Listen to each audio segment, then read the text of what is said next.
तर आज आपण कोंबड्या बसवणार आहेत. आपण मंदिरावर पोहोचलेलो आहे. तर आता आपण याला कापायसाठी. नमस्कार मित्रांनो, आता आपण आलेलो आहे फार्मवर. पक्षी सोडण्यासाठी आपण आलेलो आहे. हे बघा, तुम्ही इथं बघू शकता पक्षी कशा प्रकारे बसलेले आहेत. तर चला आता आपण त्यांना सोडू.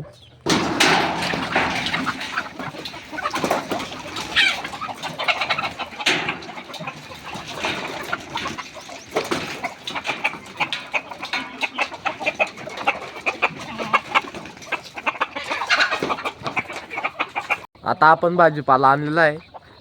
तर चला आता त्या कोंबड्यांना भाजीपाला टाकू. हे बघा कोंबड्या कशा प्रकारे चरताय.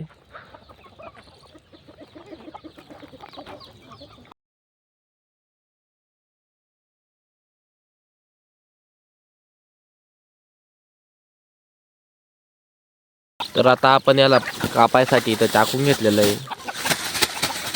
हे आपण यामुळे तोडतो की कोंबडींना नीट खाता यायला पाहिजे म्हणून.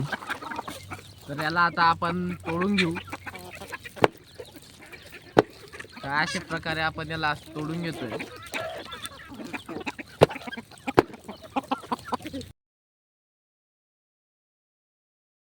भाजीपाला तोडून झालेला आहे. तर आता आपण कोंबडींना दाणे पाणी करून मंदिरावर जाऊ.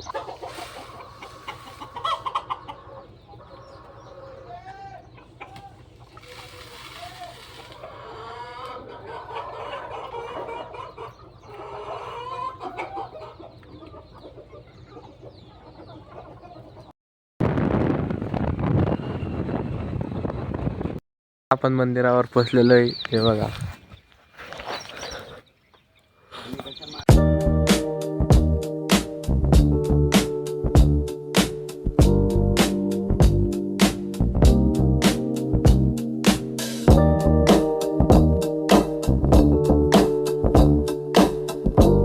हे बघा मंदिराचा स्लॅब टाकला गेलेला आहे. आणि तुम्ही जे बघताय इथं डोम येणार आहे. आणि मंदिराच्या बाजूला लगेच विहीर पण आहे.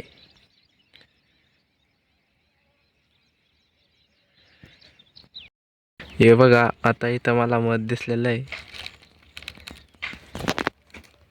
The next day. तर आज आपण कोंबड्या बसवणार आहेत. तर काय अशा प्रकारे आपण हे नियोजन केलेलं आहे. याच्यामध्ये पहिले माती टाकलेली आणि मग त्याच्यावरती लिंबाचा पाला आणि त्याच्यावरती मग तूस आपण टाकणार आहेत. तर या कॅरेटमध्ये आपण लिंबाचा पाला टाकून घेऊ.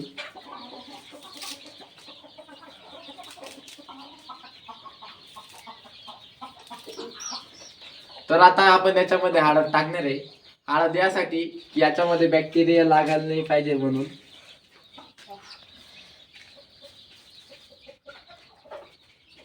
तर एवढी हळद पुरेसा राहील.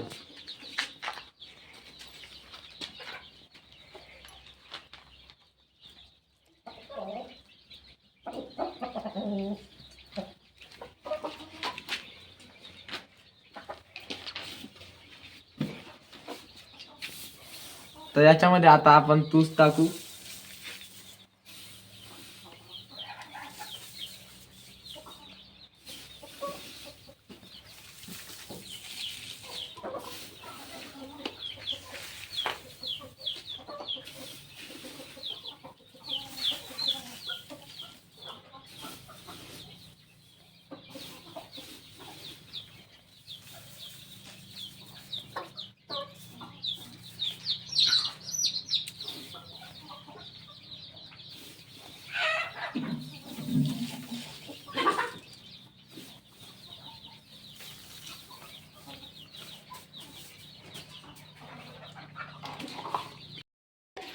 तर कॅरेटमध्ये सोळा अंडे ठेवून दिलेले आहेत.